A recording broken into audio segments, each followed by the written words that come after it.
Penampilan yang pertama akan dijelaskan oleh Ardia Zadida atau saya sendiri. Pertama adalah definisi atau konsep dari penelitian tindakan kelas. Penelitian tindakan kelas adalah penelitian yang dilakukan oleh guru di dalam kelasnya sendiri melalui refleksi diri dengan tujuan untuk memperbaiki kinerjanya sebagai guru sehingga hasil belajar siswa menjadi meningkat. Lalu dijelaskan pula bahwa penelitian ini melalui refleksi diri oleh gurunya tersebut. Maksud dari refleksi diri di sini adalah jadi guru tersebut berkaca-kaca atau merefleksikan diri bagaimana selama ini ia mengajar terhadap murid-muridnya. Apa saja kesalahan-kesalahan yang ia perbuat sehingga murid-muridnya tidak dapat merespon pembelajaran dengan baik. Setelah itu, ia pun mencari solusi agar kesalahan-kesalahan itu tidak muncul lagi di masa yang akan datang. Jadi, penelitian tindakan kelas ini adalah penelitian yang dilakukan oleh seorang guru dalam rangka menjaga kualitas mengajar dari guru tersebut atau bahkan meningkatkan kualitas guru tersebut dalam mengajar atau memberikan pembelajaran kepada murid-muridnya. Jika dalam pembelajaran terdapat suatu masalah, maka solusi untuk memecahkan masalah tersebut yaitu melalui penelitian tindakan kelas ini. Dari berbagai penjelasan tadi, PTK atau penelitian tindakan kelas adalah penelitian yang dilakukan agar pembelajaran di kelas menjadi lebih baik. Lalu selanjutnya, kapan PTK seharusnya dilakukan? PTK seharusnya dilakukan ketika guru merasa peserta didik tidak merespon pembelajaran sesuai yang diharapkan oleh guru tersebut. Misalnya, peserta didik kurang paham mengenai materi yang dijelaskan atau suasana kelas yang kurang kondusif. Jadi, PTK dilakukan ketika guru tersebut merasa siswa kurang bisa merespon pembelajaran yang diberikan oleh gurunya dengan baik. Lalu sekarang kita masuk ke karakteristik atau ciri-ciri penelitian tindakan kelas. Ciri-ciri atau karakteristik yang pertama adalah PTK atau penelitian tindakan kelas ini dilakukan ketika guru merasa ada sesuatu yang perlu diperbaiki dalam praktik pembelajaran yang dilakukannya selama ini. Jadi ketika guru merasa ada sesuatu yang salah dalam pembelajaran yang dilakukannya selama ini, maka disitulah sebaiknya PTK dilakukan. Lalu karakteristik PTK yang kedua adalah self-reflective inquiry atau penelitian ini melalui refleksi diri.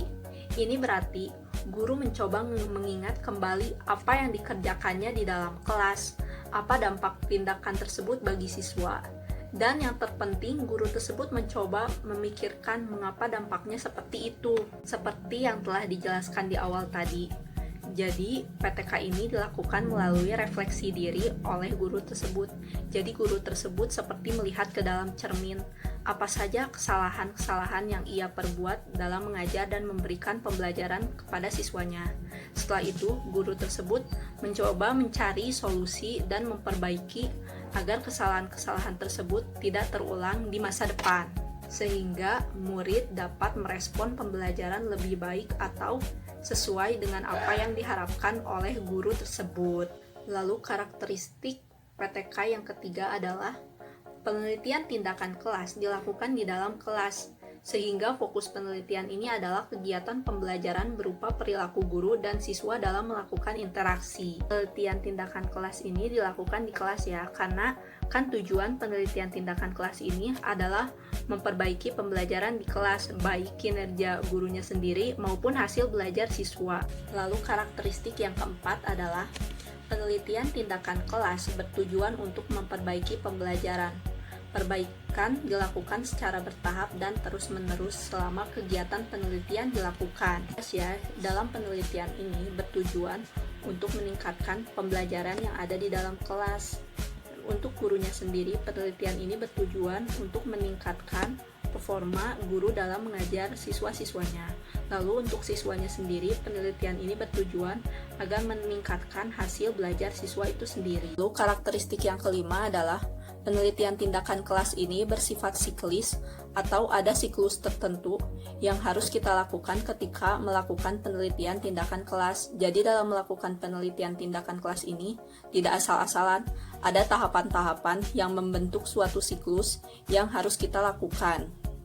Ada 4 tahapan dasar yang membentuk suatu siklus dalam penelitian tindakan kelas. Keempat tahapan yang membentuk suatu siklus tersebut secara berurutan adalah dimulai dari pertama perencanaan, kedua pemberian tindakan, yang ketiga pengamatan atau observasi, lalu yang terakhir adalah refleksi. Lalu siklus dari tahapan-tahapan tersebut harus diulang jika standar pencapaian atau target pencapaian proses pembelajaran dan mengajar belum terpenuhi. Jadi, batasan peneliti dalam melakukan atau mengulang siklus tersebut adalah tercapainya target yang dibuat oleh peneliti dalam kegiatan belajar mengajar. 4 tahapan dasar yang menjadi suatu siklus tersebut bisa dikembangkan sesuai model yang akan dipakai dalam melakukan penelitian tindakan kelas. Nanti akan ada penjelasan lebih lanjut mengenai model penelitian tindakan kelas. Lalu karakteristik yang selanjutnya adalah penelitian tindakan kelas harus dilakukan dalam jangka waktu tertentu. Tidak bisa dilakukan hanya dalam satu kali waktu. Misalnya, dilakukan dalam jangka waktu 2 atau 3 bulan. Karena tadi ya, dalam PTK itu ada tahapan-tahapan yang membentuk suatu siklus yang harus dilakukan oleh kita. Jadi tidak mungkin bisa dilakukan hanya dalam satu kali waktu. Siklusnya pun tidak bisa dilakukan hanya dalam satu kali putaran. Siklusnya pun butuh dilakukan beberapa kali agar terlihat peningkatan pembelajaran dalam kelas tersebut dan didapatkan data secara kontinu dan tepat. Lalu karakteristik yang ketujuh adalah dalam penelitian tindakan kelas ini, guru berperan ganda. Maksud guru berperan ganda dalam penelitian tindakan kelas ini adalah guru berperan sebagai peneliti sekaligus pelaku perubahan dan sasaran yang harus diubah. Jadi bisa dibilang dalam penelitian tindakan kelas ini, guru berperan sebagai peneliti dan objek yang diteliti. Guru tersebut berperan sebagai peneliti karena guru tersebut meneliti bagaimana caranya meningkatkan pembelajaran di dalam kelas tersebut. Lalu guru juga berperan sebagai objek yang diteliti karena guru tersebut akan diteliti mengapa beliau tidak dapat memberikan pembelajaran dengan baik dan akan mencari solusi agar beliau atau guru tersebut bisa melakukan atau memberikan pembelajaran lebih baik lagi. Lalu, karakteristik yang selanjutnya adalah PTK atau penelitian tindakan kelas ini bersifat kolaboratif atau kooperatif. Jadi PTK ini tidak bisa dilakukan hanya sendiri atau guru tersebut tidak bisa melakukan penelitian tindakan kelas ini hanya sendiri. Harus ada pihak-pihak lain yang terlibat dalam penelitian ini seperti dosen atau guru lainnya demi keabsahan dan tercapainya tujuan penelitian. Karakteristik yang kesembilan adalah penelitian tindakan kelas menggarap kasus-kasus spesifik dan nyata yang bisa dijangkau oleh guru. Jadi selama kasusnya nyata dan bisa dijangkau oleh guru tersebut, PTK bisa dilakukan. Karakteristik yang ke-10 adalah PTK ini menggunakan konteks alamiah kelas. Jadi, kelas ini sebagai ajang penelitian tindakan kelas tidak perlu direkayasa dan dimanipulasi demi kebutuhan dan tercapainya tujuan penelitian tindakan kelas itu sendiri. Lalu PTK ini bermaksud untuk mengubah kenyataan dan mengubah pembelajaran agar lebih baik ke depannya, bukan bermaksud membangun teori dan menguji hipotesis. Lalu setelah karakteristik, kita akan memasuki langkah awal melakukan penelitian tindakan kelas.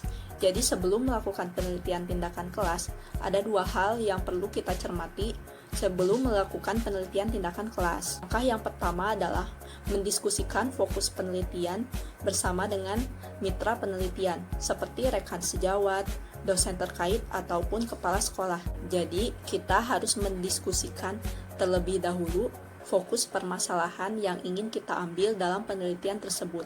Apakah urgensinya kuat atau tidak untuk diteliti. Lalu langkah yang kedua adalah mendefinisikan fokus permasalahan dengan lugas dan jelas. Jadi di sini itu harus sudah jelas apa yang harus dicari, apa yang harus dikumpulkan, bahkan apa dan bagaimana cara menganalisis atau mengolah data tersebut. Semuanya harus sudah jelas mengenai seluk-beluk fokus permasalahan tersebut. Lalu kita akan masuk ke model-model penelitian tindakan kelas. Model ini merupakan gambaran berupa siklus tertentu yang harus kita lakukan dalam melakukan penelitian tindakan kelas. Sebenarnya ada banyak jenis model penelitian tindakan kelas. tapi kami hanya mengambil 4 model saja, yaitu model-model yang sering digunakan dalam penelitian tindakan kelas. Yang pertama adalah model Court-Lewin. Model ini bisa dibilang menjadi model acuan bagi model yang lainnya. Jadi model-model lain itu merupakan hasil dari pengembangan model Court-Lewin ini. Karena Court-Lewin lah yang pertama kali mengenalkan penelitian tindakan. Seperti yang telah dijelaskan dalam karakteristik tadi, ada 4 tahapan yang membentuk siklus yang terdapat dalam model Court-Lewin ini. Keempat tahapan itu secara berurutan adalah perencanaan, tindakan, pengamatan atau observasi, lalu refleksi. Lalu setelah refleksi itu, kembali lagi ke perencanaan, lalu pemberian tindakan, dan selanjutnya. Seperti itu. Berikut adalah gambaran dari model Court-Lewin. Yang kedua adalah model Chemis dan Mick-Taggart. Model ini merupakan salah satu model hasil pengembangan dari model Court-Lewin tadi. Bedanya dengan model Court-Lewin tadi, keempat tahapan atau komponen yang terdapat dalam model Court-Lewin, yaitu perencanaan, tindakan, observasi, dan refleksi, dipandang sebagai suatu siklus. Banyaknya siklus tergantung dari hasil penelitian dan banyaknya berapa permasalahan yang dipecahkan. Biasanya, model Chemis dan Mick-Taggart ini merupakan model yang paling banyak digunakan oleh pendidik atau guru yang melakukan penelitian tindakan kelas ini. Berikut adalah gambar bagan dari model Chemis dan Mick-Taggart. Selanjutnya ada 2 model lagi dalam penelitian tindakan kelas ini. Sebenarnya, pada model penelitian tindakan kelas terdapat beberapa model lainnya, namun kelompok kami hanya mengambil 4 model saja. Yang akan saya jelaskan yaitu model Elliott dan model Ebut. Yang pertama, model Elliott dengan modifikasi Hopkins 1993 halaman 49 mendukung gerakan guru sebagai peneliti karena guru merupakan aspek terpenting dalam mengetahui kondisi atau situasi kelas yang ia ajar. Dalam model Elliott ini juga menjadikan guru bukan hanya sebagai pengamat, melainkan sebagai kolaborator atau teman sejawat guru. Pada model ini juga merupakan model yang dikembangkan dari model Chemis-Taggart yang tadi sudah dijelaskan oleh Ardia. Pada model ini juga dianggap lebih lengkap karena pada siklus model Elliott ini dilengkapi dengan tindakan-tindakan dalam melakukan penelitiannya. Hal tersebut bertujuan agar tingkat keberhasilan lebih tinggi. Nah, selanjutnya saya akan menjelaskan bagian dari model Elliott ini. Yang pertama, mengidentifikasi masalah. Pada poin pertama ini yaitu kegiatan untuk menemukan masalah apa yang ada di sekolah, khususnya dalam pembelajaran. Yang kedua, ada mengecek keadaan di lapangan atau menyelidiki situasi. Pada kegiatan ini bertujuan untuk mengumpulkan informasi berdasarkan masalah yang akan diteliti agar didapatkan masalah yang lebih spesifik. Pada poin kedua ini, peneliti mencari atau menemukan sebab akibat dari masalah tersebut terjadi. Yang ketiga, ada perencanaan atau rencana umum. Pada perencanaan ini merupakan rencana awal untuk mengatasi masalah yang ada. Pada tahap ini, peneliti memberikan perlakuan kepada sampel agar dapat terlihat perubahan perilaku sesuai yang diharapkan peneliti. Pada poin ketiga ini, disusun beberapa tindakan untuk diterapkan pada kelas sampel. Yang keempat, ada pelaksanaan atau implementasi pada langkah tindakan. Yaitu seorang peneliti menerapkan atau melakukan perlakuan pada kelas sampel bertujuan untuk meningkatkan perubahan atau memperbaiki masalah-masalah penelitian. Nah, selanjutnya ada observasi atau pengaruh atau disebut juga memonitoring implementasi. Pada tahap ini, peneliti akan melihat dan memantau hasil pemberian perilaku pada kelas sampel. Peneliti akan mendata dan mencatat hasil-hasil dari implementasi pada tindakan sebelumnya. Apakah meningkat atau tidaknya, sudah benar atau belumnya perlakuan yang diterapkan. Yang selanjutnya ada diskusi kegagalan atau pengaruh refleksi. Pada tahap ini dilakukan apabila Hasil dari observasi sebelumnya mengalami kegagalan atau peneliti merasa kurang hasil yang didapatkan. Pada tahap ini, peneliti menyelidiki faktor-faktor apa saja yang menyebabkan hal tersebut terjadi atau gagal. Yang selanjutnya ada revisi perencanaan. Pada tahap ini, peneliti berbekal dari data sebelumnya jika mengalami kegagalan untuk melakukan perencanaan ulang agar mendapatkan hasil yang diinginkan. Yang selanjutnya ada model penelitian tindakan kelas Ebut. Pada model penelitian tindakan kelas ini, menurut Ebut, merupakan kegiatan peneliti yang mencoba gagasan baru untuk melihat peningkatan atau perubahan sesuatu dalam bentuk efek nyata pada suatu situasi. Pada model ini bertujuan agar pembaca memiliki wawasan yang lebih luas dalam penelitian tindakan kelas. Selanjutnya saya akan menjelaskan bagian dari model penelitian tindakan kelas Ebut ini. Yang pertama, ada ide awal. Ide awal ini sama seperti model penelitian Elliot tadi, yaitu menemukan masalah apa yang akan diteliti di sekolah, khususnya dalam pembelajaran. Kemudian ada temuan dan analisis. Pada temuan dan analisis ini mencari informasi atau faktor-faktor yang menyebabkan masalah tersebut terjadi. Kemudian setelah itu terdapat rencana umum yang menyusun langkah tindakan-tindakan untuk diterapkan pada kelas sampel yang akan diteliti. Selanjutnya, implementasi langkah tindakan yang telah disusun. Kemudian, memonitoring implementasi atau efeknya. Sama seperti yang bagian Elliot tadi, pada tahap ini dilakukan untuk mengetahui berhasil tidaknya tindakan-tindakan yang telah disusun tadi kemudian diterapkan pada kelas sampel. Yang selanjutnya, penjelasan kegagalan untuk implementasi. Pada tahap ini dilakukan apabila terjadi kegagalan atau kurangnya hasil yang diinginkan oleh peneliti. Kemudian setelah itu dilakukan revisi rencana umum dan dilakukan seperti pada pola siklus yang pertama. Pada model penelitian tindakan kelas Ebut ini terdapat beberapa siklus yang disebut dengan daur. Biasanya penelitian tindakan kelas Ebut ini juga terdapat 3-5 siklus. Selanjutnya, langkah-langkah penelitian tindakan kelas. Sebelum peneliti melakukan penelitian tindakan kelas, peneliti harus menentukan mitra dalam penelitiannya. Hal ini bertujuan agar mereka yang terlibat dalam penelitian mengetahui dan memahami peranannya masing-masing dalam penelitian. Secara garis besar, langkah-langkah penelitian tindakan kelas sama seperti model yang dikemukakan oleh Kurt Lewin yang tadi dijelaskan oleh Arbia, yaitu tentang perencanaan, tindakan, observasi, dan refleksi.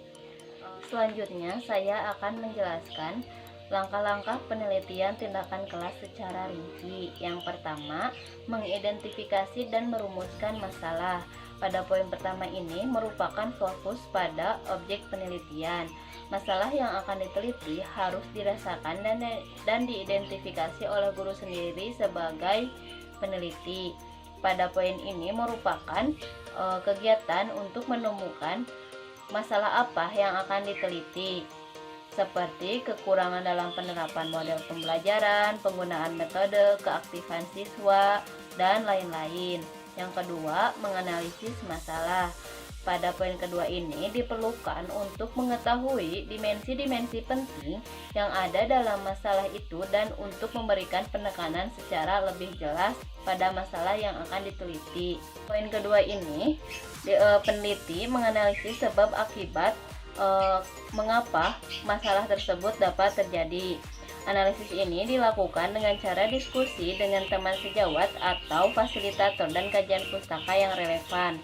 Yang selanjutnya, ada merumuskan hipotesis tindakan. Pada tahap ini, memuat tindakan apa saja yang diusulkan untuk menghasilkan perbaikan yang diinginkan. Pada tahap ini dilakukan diskusi antara teman sejawat atau fasilitator untuk menemukan tindakan yang tepat dalam menghasilkan perbaikan. Yang selanjutnya, poin 4 merumuskan rencana tindakan. Pada tahap ini memuat apa yang diperlukan untuk kemungkinan peluang tingkat keberhasilan masalah yang diteliti. Yang kedua, alat-alat dan teknik yang diperlukan untuk mengumpulkan data. Yang ketiga, rencana perekaman atau pencatatan dan pengolahannya. Yang keempat, rencana untuk melaksanakan tindakan dan mengevaluasi hasilnya. Yang selanjutnya, poin kelima, melaksanakan tindakan. Pada tahap ini dilakukan sesuai perencanaan tindakan sebelumnya untuk mengetahui seberapa pengaruh perencanaan tindakan di lapangan. Selain melaksanakan tindakan-tindakan yang telah disusun, peneliti juga melakukan observasi atau wawancara dalam penelitiannya. Observasi merupakan peninjauan secara cermat dengan langsung datang ke kelas untuk mengidentifikasi situasi kelas. Wawancara merupakan kegiatan tanya jawab dengan seseorang untuk mendapatkan data yang lebih relevan. Yang selanjutnya, analisis data.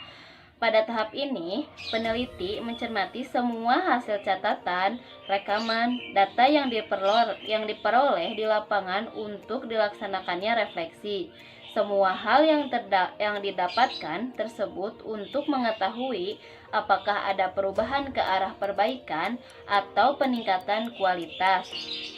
Yang terakhir, melaporkan atau membuat laporan hasil. Pada tahap ini dilakukan penyusunan laporan yang hendaknya mencakup ulasan lengkap tentang pelaksanaan tindakan sesuai dengan yang telah direncanakan, pelaksanaan pemantauan, perubahan peningkatan, kualitas yang terjadi sebagai akibat dari tindakan yang dilakukan. Materi selanjutnya adalah kelebihan dan kekurangan penelitian tindakan kelas atau PTK. Kelebihan yang pertama adalah kerjasama dalam penelitian PTK menimbulkan rasa memiliki. Maksudnya, dalam penelitian tersebut akan mendorong lahirnya rasa berkaitan antara peneliti dan guru untuk saling memberikan masukan, bertukar pikiran, saling memotivasi dalam upaya memperbaiki proses pembelajaran. Oleh karena itu, menimbulkan rasa memiliki satu sama lain. Lalu yang kedua adalah kerjasama dalam PTK mendorong kreativitas dan pemikiran kritis guru. Jadi, melalui diskusi antara guru dan peneliti, di sini guru dapat melihat lebih banyak cara memandang masalah, pemikiran untuk menyelesaikan masalah yang dihadapi, dan kritikan terhadap rencana yang diajukan. Situasi inilah yang dapat mendorong kreativitas pada diri guru. Lalu, yang ketiga adalah melalui kerjasama, peluang berubah meningkat. Maksudnya, kerjasama dalam penelitian tindakan kelas meningkatkan kemampuan guru untuk membawa kemungkinan untuk berubah. Nah, berarti dapat memacu guru untuk mengubah terlebih dahulu. Sebab, jika guru belum ada keinginan untuk berubah, maka akan menjadi sulit untuk melakukan perubahan dalam suatu proses pembelajaran. Lalu, yang keempat adalah kerjasama dalam PTK meningkatkan kesepakatan dalam menyelesaikan masalah. Jadi di sini guru dan peneliti bersama-sama menyepakati tindakan yang diberikan dalam suatu proses pembelajaran guna menyelesaikan masalah dalam pembelajaran tersebut. Kekurangan penelitian tindakan kelas yang pertama adalah kurang mendalamnya pengetahuan dan keterampilan dalam teknik-teknik dasar pada pihak peneliti. Maksudnya, PTK kan dilakukan oleh praktisi yaitu guru. Nah, dalam prakteknya guru kurang dilengkapi pengetahuan yang mendalam dan keterampilan tentang teknik dasar penelitian tersebut. sehingga guru beranggapan bahwa PPK hanya layak dilakukan oleh mahasiswa atau dosen. Akibatnya, guru kurang tertarik untuk melakukan penelitian. Kondisi seperti inilah yang tidak dapat menguntungkan guru. Lalu yang kedua adalah tidak dimungkinkan melakukan generalisasi karena sampelnya terbatas, hanya terkait dengan kelas tertentu yang akan ditingkatkan kemampuannya. Lalu yang ketiga adalah keterbatasan waktu dalam pengumpulan data. Nah, mengapa waktunya terbatas? Karena guru tidak hanya melakukan proses penelitian, tapi guru harus melakukan proses pembelajaran seperti biasa. Jadi di sini guru dan peneliti harus berkomitmen dan mengolah waktu dengan baik. Yang keempat adalah kurangnya kepekaan dalam pihak peneliti. Kurang kepekaan di sini maksudnya adalah guru merasa dalam pembelajaran tersebut tidak ada pembelajaran yang perlu ditingkatkan, padahal harus ada pembelajaran yang harus ditingkatkan. Nah, teman-teman, di sini kelompok kami akan memberikan 2 contoh penelitian. Namun, contoh pertama tidak akan dijelaskan secara detail karena skripsi ini tidak dapat diunduh secara utuh. Kita langsung saja ke contoh yang pertama. Berjudul Penerapan Model Pembelajaran Berbasis Proyek melalui kebaikan dalam upaya meningkatkan kemampuan mendongeng siswa yang disusun oleh I.I. Sulastri. Penelitian ini menggunakan metode tindakan kelas yang dilakukan di SMP Negeri 12 Bandung. Hasil penelitian ini adalah model pembelajaran menggunakan media gorekan ternyata berhasil meningkatkan kemampuan mendongeng siswa. Kita lanjut ke contoh yang kedua. Berjudul Peningkatan Keterampilan Bercerita Siswa Kelas 7B SMP Negeri 1 Prambanan Sleman dengan menggunakan media boneka tangan. Skripsi ini disusun oleh Teni Wulan Sudaniti dari Universitas Negeri Yogyakarta. Nah, subjek penelitian ini terdiri dari siswa kelas 7B yang terdiri dari 36 siswa. Tujuannya untuk meningkatkan keterampilan bercerita siswa dengan menggunakan media boneka tangan. Nah, teman-teman, ini merupakan peta konsep kerangka pikir. Nah, di sini terdapat masalah yaitu proses pembelajaran keterampilan berceritanya itu belum maksimal, lalu keterampilan bercerita siswa juga belum maksimal. Diadakanlah suatu tindakan yaitu proses pembelajaran keterampilan bercerita dengan menggunakan media boneka tangan. Setelah diadakannya suatu tindakan, maka menghasilkan peningkatan yaitu pembelajaran keterampilan bercerita meningkat, keterampilan bercerita siswa juga meningkat. Nah, kita lanjut saja ke desain. Ini adalah desain yang digunakan dalam skripsi ini, yaitu desain model premis dan tagak. Yang terdiri dari rencana, ada tindakan, ada observasi, ada refleksi. Nah, teman-teman bisa dilihat, ini adalah desain yang terdapat dalam skripsi tersebut. Kita lanjut. Dalam skripsi tersebut, terdapat 2 siklus penelitian. Setiap siklusnya itu terdiri dari 4 tahap. Ada perencanaan, ada pelaksanaan tindakan, ada pengamatan, ada refleksi. Nah, teman-teman bisa dilihat di slide sebelumnya. Nah, ini adalah siklus yang digunakan. Penelitian ini juga dilakukan secara kolaboratif antara peneliti dan guru bahasa Indonesia. Subjeknya telah saya sebutkan sebelumnya, terdiri dari 36 siswa kelas 7B SMP Negeri 1 Prambanan Sleman. Lalu pengambilan objek peneliti ini mencakup proses dan hasil. Teknik pengumpulan data yang digunakan dalam penelitian ini berupa angket, pengamatan, wawancara, catatan lapangan, dokumentasi foto, dan penilaian keterampilan bercerita. Kita lanjut ke slide selanjutnya. Nah, ini adalah instrumen penelitian.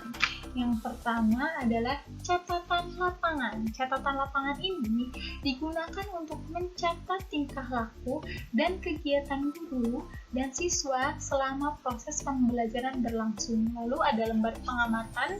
Nah, ini ada lembar pengamatan yang digunakan. Ini ada aspek-aspeknya. Lalu ini yang ketiga yaitu angket. Lalu yang keempat adalah lembar penilaian bercerita. Oh iya teman-teman, angket ini terdiri dari dua. Ada angket pratindak dan angket pasca tindak. Lalu yang selanjutnya ini lembar pengamatan yang digunakan. Keabsahan data yang diperoleh adalah melalui validitas dan reliabilitas data. Lalu teknik analisis datanya itu secara deskriptif kualitatif.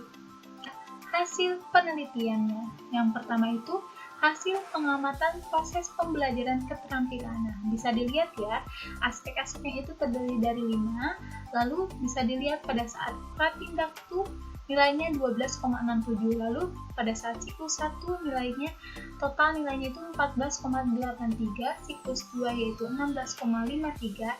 Nah, di sini itu terdapat peningkatan dalam proses pembelajaran keterampilan bercerita dengan menggunakan media boneka tangan.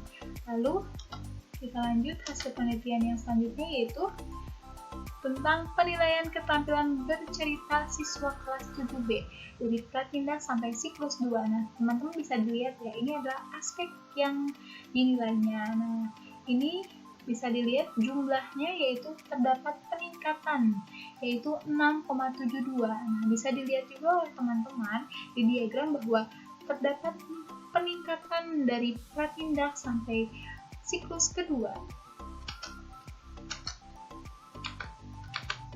Nah, ini adalah gambaran.